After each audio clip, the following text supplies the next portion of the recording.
40 জন ভারতীয় যাত্রীকে নিয়ে নেপালে নদীতে পড়ল একটি বাস। 14টি মৃতদেহ উদ্ধার হয়েছে। বাকি যাত্রীদের বেঁচে থাকার আশা দেখছে না নেপাল সরকার। শুক্রবার এই মর্মান্তিক দুর্ঘটনাটি ঘটেছে নেপালের তানাহু জেলার মারসিয়াঙ্গিতে। বাসে থাকা যাত্রীদের সবার মৃত্যু হয়েছে বলে আশঙ্কা প্রকাশ করেছে নেপালের পুলিশ। তানাহু জেলার ডেপুটি পুলিশ সুপার দীপকুমার রায়া বলেন, ইউপিএফটি 7623 নম্বর প্লেটের ওই বাসটি নিয়ন্ত্রণ হারিয়ে রাস্তার পাশে থাকা খাদে পড়ে মারসিয়াংদি নদীতে ভেসে যায়। বাসটিতে থাকা যাত্রীরা সবাই ভারতীয় নাগরিক।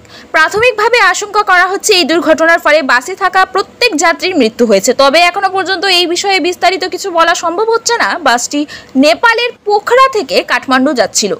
তানাহু জেলা দিয়ে যাওয়ার সময় মর্মান্তিক এই দুর্ঘটনা ঘটে। শেষ খবর পাওয়া পর্যন্ত 14 জনের মৃতদেহ উদ্ধার হয়েছে বলে জানিয়েছে নেপালের সশস্ত্র পুলিশ বাহিনীর মুখপাত্র। এখনো বাকিদের সন্ধানে তল্লাশি চলছে। তবে নদীর জলের প্রবল স্রোতে